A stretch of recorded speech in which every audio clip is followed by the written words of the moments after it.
Hello, this is the Provoked Prawn, and this is the Razer Huntsman Tournament Edition optical gaming keyboard. This is a 10 keyless gaming keyboard from Razer that features Razer's Linear Optical Switches.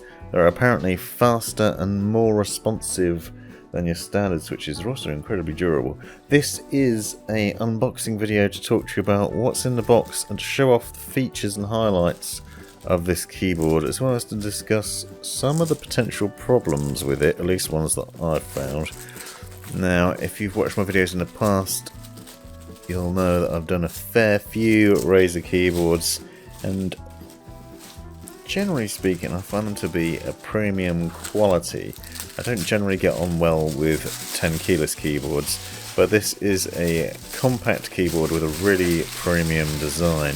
You'll also note it has a Detachable Type C USB-C cable, Doubleshot PBT keycaps, per key RGB lighting from Razer's Synapse software, and of course the highlight is the Linear Optical Switches, which have a ridiculously light actuation.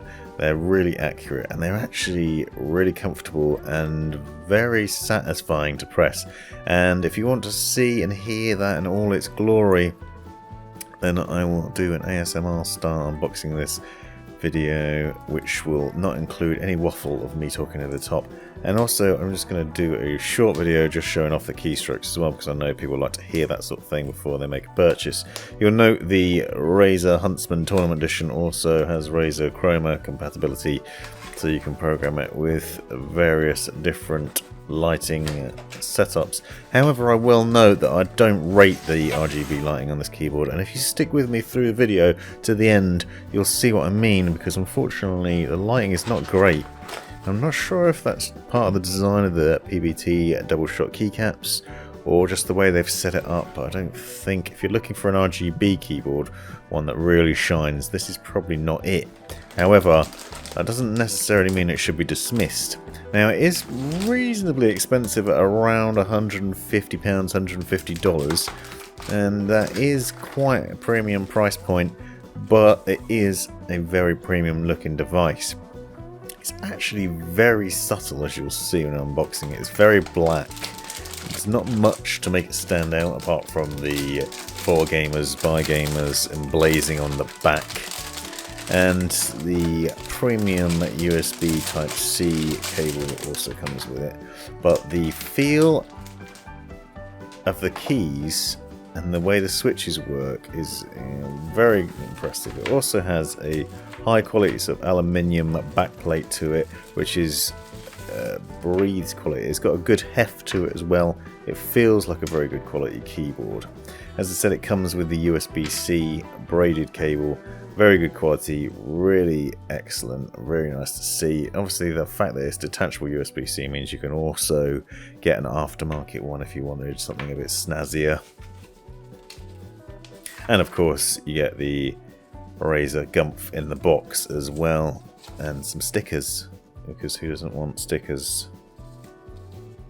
Now, this is sort of aimed at esports gamers, professional gamers, pro gamers, or people that want to be, and that is what you're getting really. And perhaps that's why the lighting isn't as impressive, because the focus is on the actuation and the accuracy of the keys.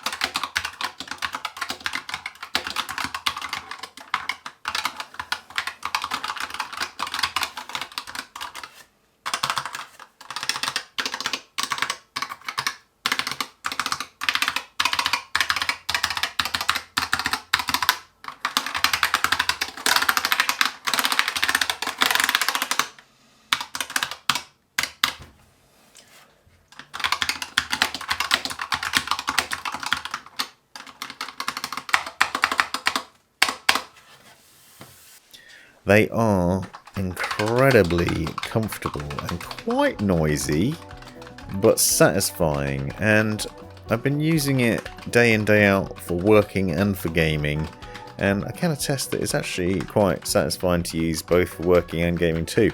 It is quite loud, but in a not obnoxious way, and just the actuation level on it is ridiculous. Only a small light touch is required, and I'm quite a heavy-handed buffoon, but if you're a bit more light-fingered, then you'll probably find you have a different experience. Now, this video that you're seeing now is captured shortly after getting out of the box, and you can already see how much dust and hair is collected on the keyboard, which is just ridiculous. It does seem to attract dust and hair quite easily, although because of the compact nature, it is relatively easy to clean and keep clean as well. You'll note the texture of the PBT keycaps from here as well. You can see the sort of rough styling of them, but they are very comfortable on the hands.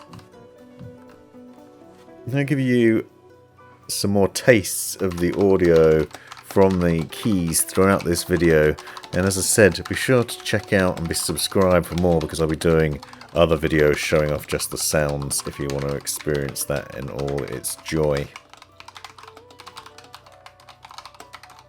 The biggest highlight of this keyboard is obviously the Razer Linear Optical Switches, and I'm going to show you off a bit close up on macro shots here of that, and they're pitched as being light and instant, and I'll give you the specs in the description to let you know what that means in terms of actuation force. But what I can tell you in reality is that means a very light touch, and it registers really quickly as well. For gaming, it's very satisfying, very accurate, and very quick too. It's very fast, and these keys look fantastic with these switches greased up and ready for action. You also have the Razer embossing on there too. An undershot of the PBT keycaps shows the quality and design of them. However, you will see there's not much in the way of obvious LED lighting capabilities, and I think that shows up a bit later on, probably because of the thickness of these keycaps and the way they're designed. And I really want to show that off later on in the video, so stick with me to see that, because there are a few problems, a few niggles with the lighting. It is a per key illumination affair, so you obviously can get all the different effects, and you can select various keys to put those effects on, but you can see it isn't terribly bright. This is taken during the day, but I'm going to do some night shots. And one of the problems is the bleed on the keys isn't substantial enough, so you can't see the lettering very well. And it kind of looks dark in places, and I'll show you that, as I said, later. Overall, I really enjoyed this keyboard, I'll be honest. As I said, I'm not a big fan of tenkeyless in general. There are a few exceptions to that. But this Razer keyboard does ooze the quality that you'd expect from Razer. They do build a good product, and it is a nice solid bit of kit. And if you like a nice compact keyboard, and one that's designed to give you the edge in gaming, then this is it. It also has a number of other neat features. For example, there is an on-the-fly macro recording functionality, so you can press the function key and F9 to start recording macros on specific key presses without even going into the Razer software, so you can do that nice and easily. And there's also a game button which disables the Windows key, and you can do that too, as well as media keys built into the F keys that allow for media playback easily. Although I do prefer keyboards with dedicated media keys, I'll be honest. But because this is a compact keyboard, they've got to jam as much as they can into the keys that are there without any extras.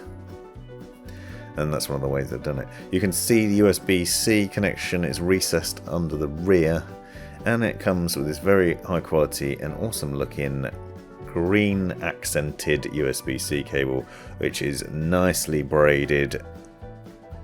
Again, adds to the overall look and feel of the device. Razer logos emblazoned all over the place alongside the By Gamers, For Gamers motto. and that isn't going to come unplugged easily either, because it does have a little recess to it.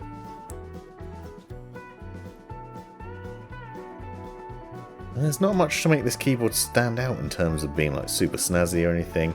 If you look at the Roccat Vulcan 122 that I did recently, that is a lot more layering in your face. This is a lot more understated. It does, however, look rather ridiculous when you're using it with a 43-inch ultra-wide monitor, a tiny keyboard and a gargantuan monitor. As a side note, I'm also currently looking at a Samsung which is 50 inches or just under 50 inches, and that keyboard looks even more silly then. Here you can see the lighting with the lights turned off. It is reasonably bright, but it's certainly not the brightest I've seen. I've definitely seen better. You can see some of the reactive features of it though. You can set it to react to your keystrokes, and there are all sorts of settings within the Razer software that you'd often see. It isn't incredibly detailed, that software, but it does give you the ability to reprogram the keys and use Razer's hypershift key functionality, which essentially assigns a different key press to the keys as well. Now here you can see what I was talking about. If you look at the E on the enter button, you can see it's dark just along the edge of it. And that happens across a number of the different keys on the keyboard and just doesn't let through enough light, which I think is a real shame, because it really ruins the quality of the RGB experience. It's a very small point, but if you're looking for a keyboard that has excellent RGB lighting, then this might not be the one for you. However, it does have numerous other features, a really good premium design, and it feels fantastic to use.